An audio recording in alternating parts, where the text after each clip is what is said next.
Nikki and Sarah take off their jackets. They jump into the lake, ready to enjoy a swim, but they have no idea a hidden danger is lurking nearby. The moment Nikki surfaces, she is terrified to see a vicious dog charging straight at them. Without a second thought, the two sprint toward the cabin, but Nikki, who is running behind, is caught by the dog. It clamps down hard on her pant leg.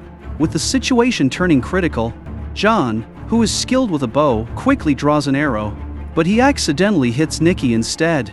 "John, you are seriously the worst teammate right now." The wild dog is startled by the chaos and bolts toward the rest of the pack. And these dogs seem almost intelligent.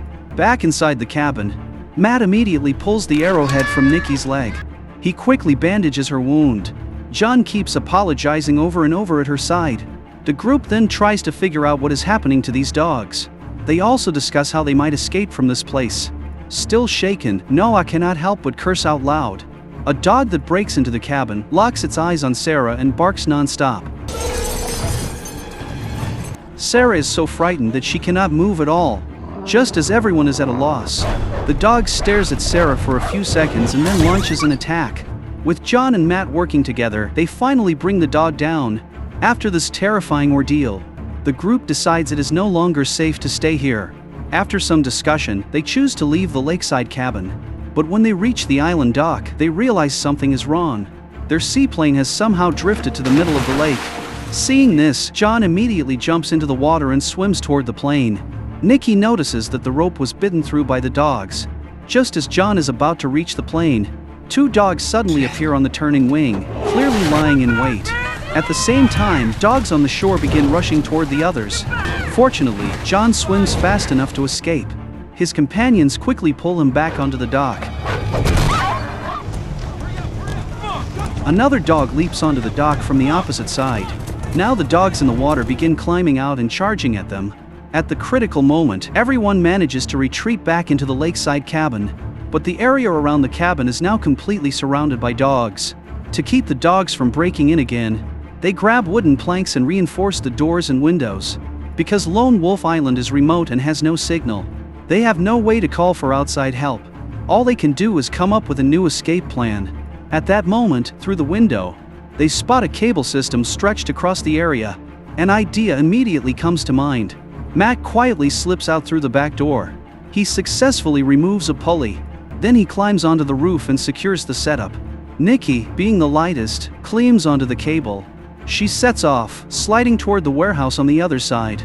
But halfway across, the pulley suddenly gets stuck. At the same time, dogs hearing the noise begin rushing over. With no other choice, Nikki uses both her hands and feet.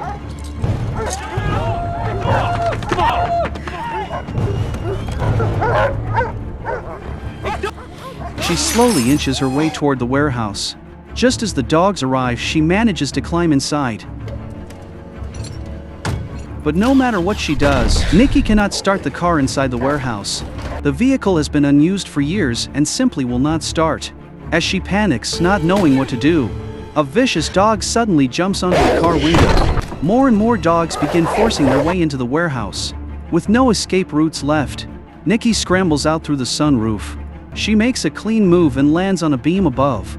Below her, the dogs continue watching closely. Having narrowly escaped danger, Nikki smiles in relief. She then opens the skylight and quickly climbs out onto the warehouse roof. Back at the cabin, her companions try to find a way to help her. They tie one end of a rope to the back of an arrow. John draws his bow and fires. Thankfully, this time he does not hit Nikki. Nikki ties the rope around her waist. At that very moment, a dog suddenly leaps onto the warehouse roof.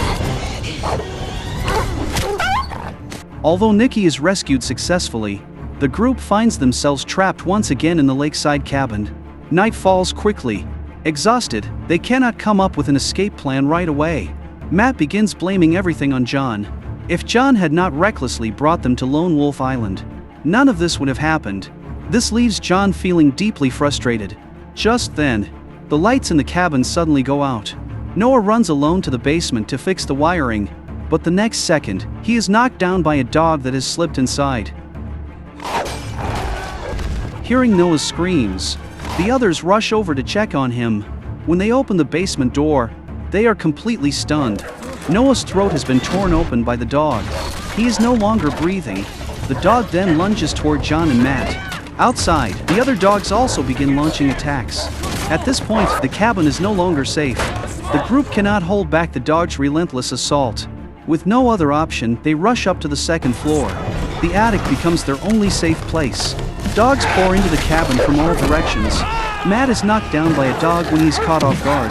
Fortunately, John saves him just in time.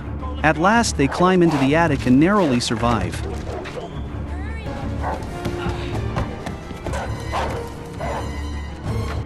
But downstairs has already been taken over by the dogs. They rampage through the house, leaving everything in complete chaos. Just like that, the four of them spent a terrifying night hiding in the attic. The next morning, there seemed to be no movement downstairs. They cautiously lowered the ladder and climbed down to check. After confirming there were no feral dogs around, John and Matt seized the chance to run into the warehouse across the way. The two of them pushed a car out, hoping to use the downhill slope to start the engine. However, no matter how hard Matt pushed, the car refused to start, and instead alerted the feral dogs once again. Matt quickly jumped up and ran after the car, leaping onto the roof at the critical moment. He wanted to grab the bow and shoot, but another pack of feral dogs appeared ahead. At this point, the car needed a strong burst of acceleration. Rolling slowly like this would never start it.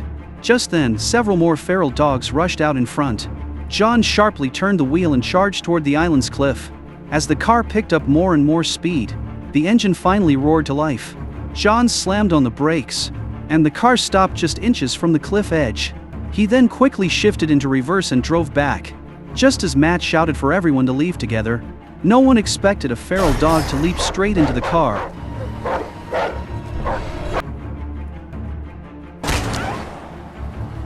After finally shaking it off, the two hurriedly drove back to the lake cabin. John jumped out and ran inside, but just as he was about to take Sarah in retreat, a feral dog was already blocking the doorway. Sarah told John to jump out the window and leave first, staying behind to cover him.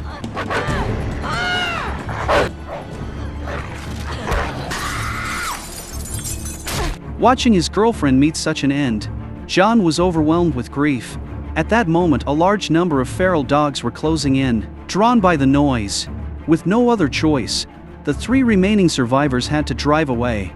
Sarah was also torn apart by the feral dogs. They had not gone far when the car was stopped by a wire fence. Spotting a radio signal tower in the distance, the three decided to climb over the fence to seek help, but the place was in ruins, clearly abandoned for a long time. From the items left on the tables, they realized this had once been a research facility dedicated to studying rabies. After the experiment failed, the dogs mutated. Fortunately, there was still a radio station that could contact the outside world, but the radio had no signal. John felt discouraged. Just then, Nikki noticed a cable on the radio tower outside the window that wasn't connected. That was likely the reason there was no signal. Hearing this, John risked his life climbing the radio tower to fix it. That was when he suddenly noticed a yacht docked along the river in the distance.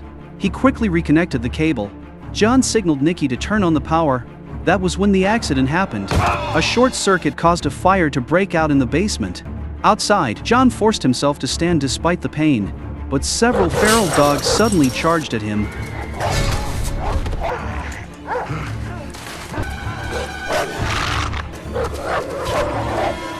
Just as John was about to be overwhelmed, Matt arrived in time to help, but there were too many rabid dogs, and Matt was quickly surrounded as well. Inside, Nikki wanted to rush out and help, but she didn't expect the feral dogs to be highly intelligent. They had actually stationed 3 dogs to guard the door. The fire was spreading closer and closer. Nikki knew she couldn't just wait to die. In a flash of inspiration, she came up with a plan. She suddenly threw the door open and ran back inside.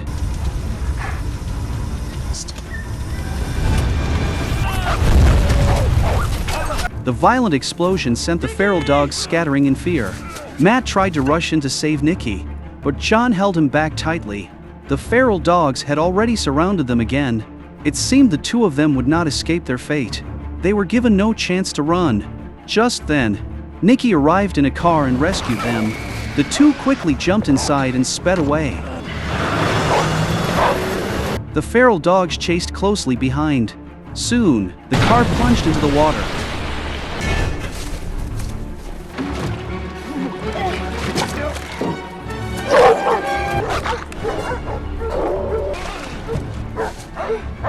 The three scrambled onto the yacht and started it immediately before the dogs could catch up. The feral dogs on shore could only watch helplessly as their prey escaped. The three finally survived, but something even more terrifying was still waiting.